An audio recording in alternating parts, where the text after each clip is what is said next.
Welcome to the Comportment Podcast, where we explore the space between practical living and philosophical depth.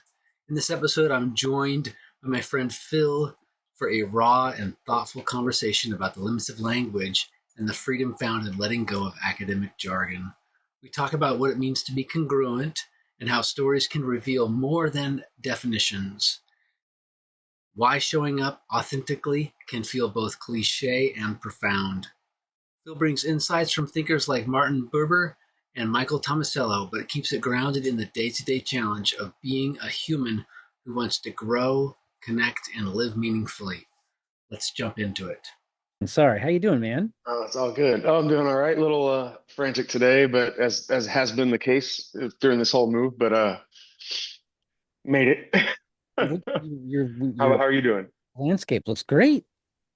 Oh, it's so awesome here. It's an amazing place. Yeah, we've got tons of ducks and all sorts of every kind of thing, and yeah. But this will be our first night staying here, so we're really on the cusp of doing it. Nice. So How have you good, been? so good to connect with you. Thanks for taking the time up to meet in the middle of a lot of busyness and I'm sure a lot of exhaustion. Oh, always a pleasure. Yeah. How have you been doing? Yeah, I mean, okay. I mean, work's been decent and the routine with the family is better than it has been in a long time. So I'm hopeful. And Nice. just trying to stay the course with most things as I'm learning a lot. So yeah, always tired, always full days. But I mean, you sign up for that when you're trying to succeed in life, I guess. Suppose so. Uh, yeah. I recently reread the book Bullshit Jobs by the anthropologist David Graeber, No and kidding. was kind of a slap in the face in the sense of, you know, it just simply not always been the case, not even during what we consider to be civilized times that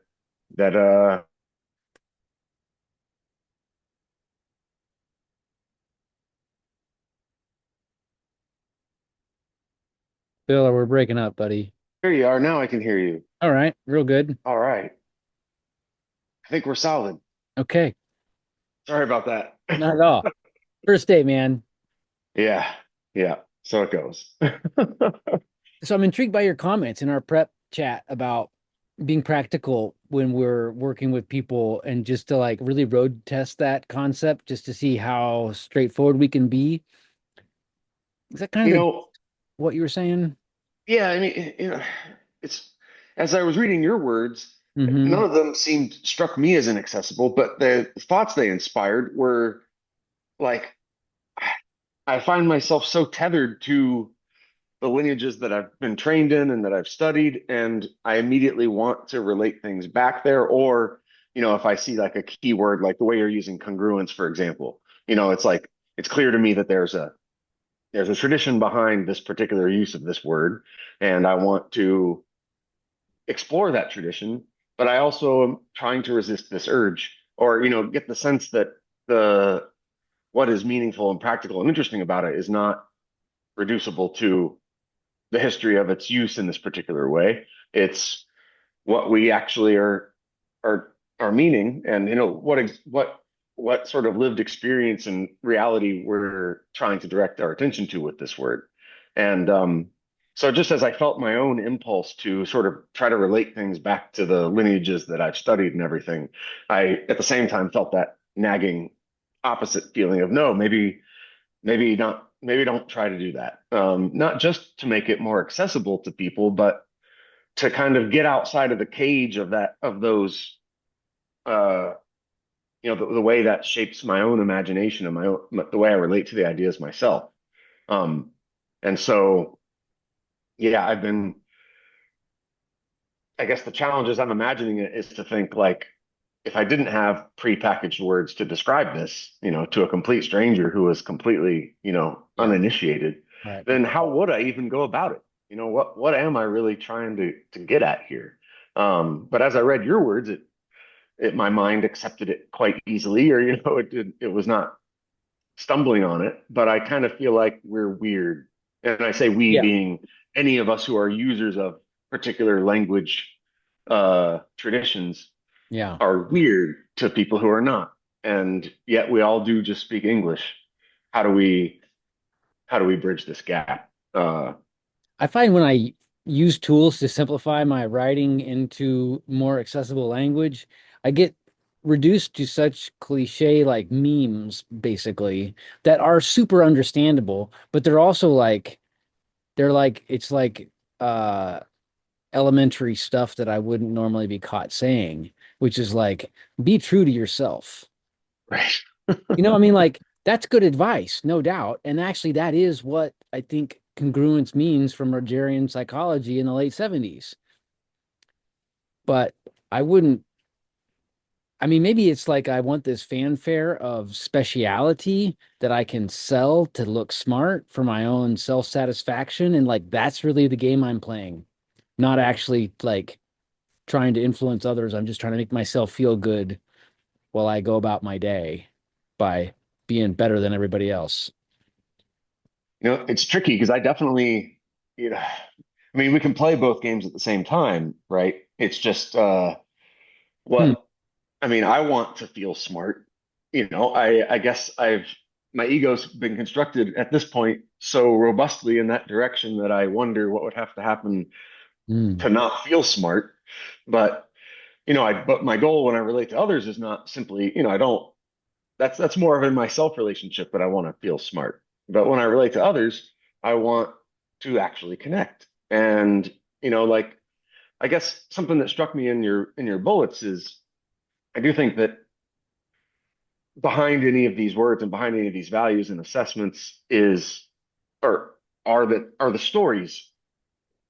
And you know, if I say be true to myself, for example, without rooting it in the specific tradition that we mean or where we get congruence and what we mean by that, what what don't I mean? And if what are examples of what might seemingly be being true to oneself that are problematic or not the examples of the congruence that we want to point to?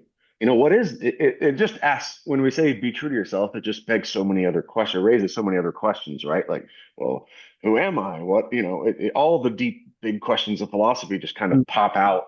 And then Right. you're just kind of like, oh, what is all this? And but when I think about specific examples of experiences I've had where I've been conflicted over like what role to try to play or what hat to put on or what mask, I guess, really to put on. Um, what does masklessness look like in those moments? What does it really look like if I just show up as who I am. And maybe who I am is someone who wants to wear a mask for a particular reason in this moment. Um, and so I guess what was, what I was, what kind of popped into my mind was the sense that there are stories of lived experiences, real or hypothetical, where we can tease out um, some of the tensions or meanings that are packaged into a simple word like congruence.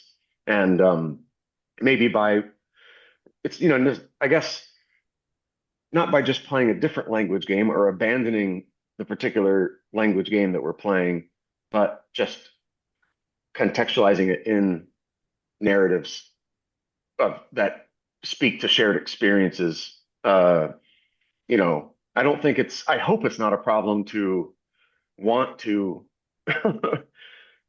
refer back to the lineage because that's something I like to do a lot. And I think that there's a time at which in my relationship with you, for example, you know, I'm, I've read like all of Kant that there is to offer. And, he was really impactful in the development of my personal philosophy. And that could be important for you to know about me under some circumstances in our relationship. But you don't really need to understand Kant to understand me. You just need to understand Kant to understand why I might like trip up in a particular language game or why I might have a problem with a certain word at a certain time and used in a certain way. And as Mm. we grow in our discourse, it may become important to to uncover that and get into that. And like, this is why I use the word autonomy instead of freedom, and or whatever. Right on. And you know, but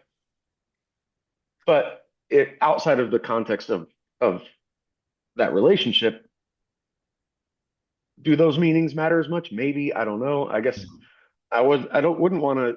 I'm not trying to be too prescriptive, I guess, with this recommendation, so No. much as just that it immediately I feel this tug to go like hyper technical with my language and explain exactly what it means from that technical background versus like, yeah, just be yourself, man. It'll be fine, you know? Rockfulness.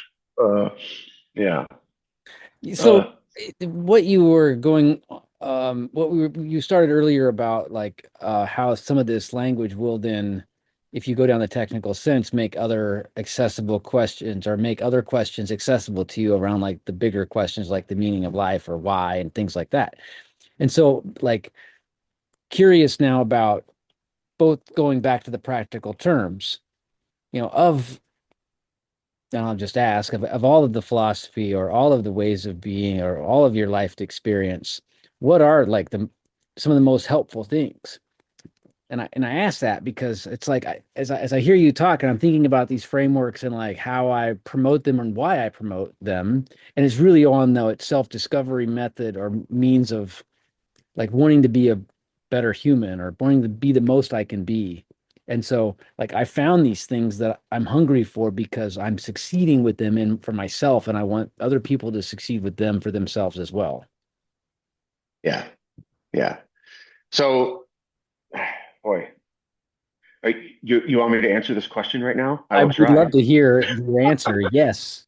It's like, but honestly, this is what I love about being an organism is like I could stop and think about it, but I have intuitions popping up. You know, Yeah. my body has an urge to say something, so I'll just let it. Which is, I think, especially after college and uh, the things that have come back to me most frequently, and one of them is a newer thing, and one is like an older thing. And the older thing is Martin Buber, uh, who was a early 20th century existentialist-ish mystic Jewish theologian and philosopher, and he wrote this book called, it's sometimes translated I and Thou, sometimes I and You, and he accomplishes, I think, in that something like what I'm suggesting I'd like to be able to accomplish, which is it's clear he's steeped in all these traditions of meaning, but he makes zero reference to them, and he just asserts right off the get. I think the first page is like there are two basic words. Oh, there are two basic words. Whoa, okay, Right. and they are word pairs, and those word pairs are I it and I you, and when you say you, you're saying I you. And when you say it, you are saying I it. There's that. And, to get into his larger things, his whole idea is that our sense of ourselves and the way we use language and the way that things are meaningful for us is fundamentally relational. Mm. And the Hmm. question is, what kind of relationship are we casting ourselves and the object of our language in when we evoke a certain use of language? And Yep. if we're saying I, you, then I'm personalizing you. I'm regarding you as a person, acknowledging you as a person I'm in relationship with, and in so doing, rendering myself also as a person in relationship. But if I say it, then I'm rendering the world of objects and determinism and, you know, not freedom. And I'm rendering both the object that I'm referring to as that, but also myself as that. And that is really simple. We could argue about it. We could, but it's just this basic assertion that kind of gets you thinking. And it's really stuck with me, this sense that I, not knowing necessarily what we're trying to do or what the meaning is in a given interaction, I want to be an I, you. I want to be a you. I'm going to make you a you, even if you are a desk that I'm struggling to assemble and can't figure out, the instructions for, or some, what we'd otherwise might think of as an inanimate object. I don't want to think of myself that way, and so I'm not going to think of you that way. And and then that induces a mood, being Yeah. in that framework induces a certain mood that leads to discovery and growth and interaction, and appreciation is the word I like most. So Hmm. one answer, the old answer, Martin Buber, I and you, this relational philosophy, love it. Just can't get enough. I can't escape this. Even though there's not a lot of technical language or other things that come from it, he's clearly was steeped in Kant and Hegel and all of the German idealists and all of the existentialists of his time, Neat. but makes no reference to them. I'll check. And yeah, You and know, relational being, which I don't know the author to at my fingertips, but I want to check it out. It's apparently some massive tome, relational being, and it defines relational us being. as like who we are is in context with other people. Hmm. Well, and then Sounds the, nuts. the yeah, and the modern thing, the recent thing that I can't escape is a evolutionary linguist.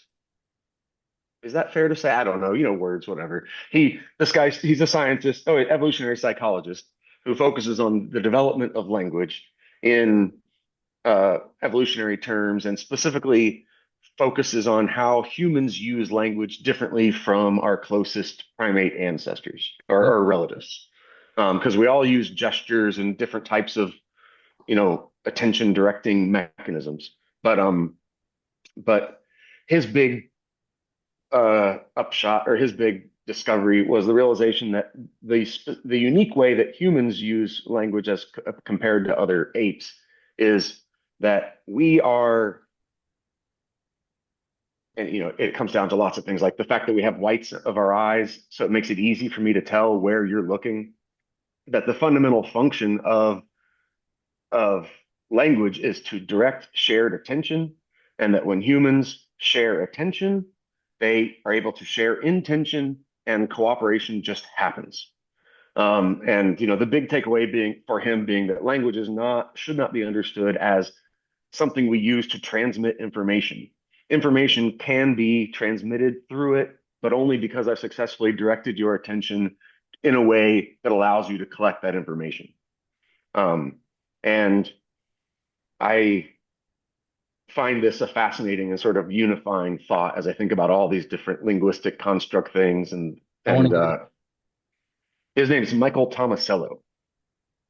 Oh, Uh, I know another yeah. person with that name. Interesting coincidence. Anyway, that sounds great. I've been really excited about the concept of time, and again, language as like the fulcrum to make actions happen, or if you're living in the past, your language is full of assessments, and just been really curious about all that. And it sounds like Michael Tomasello is very much clued in, and I could learn a lot from him.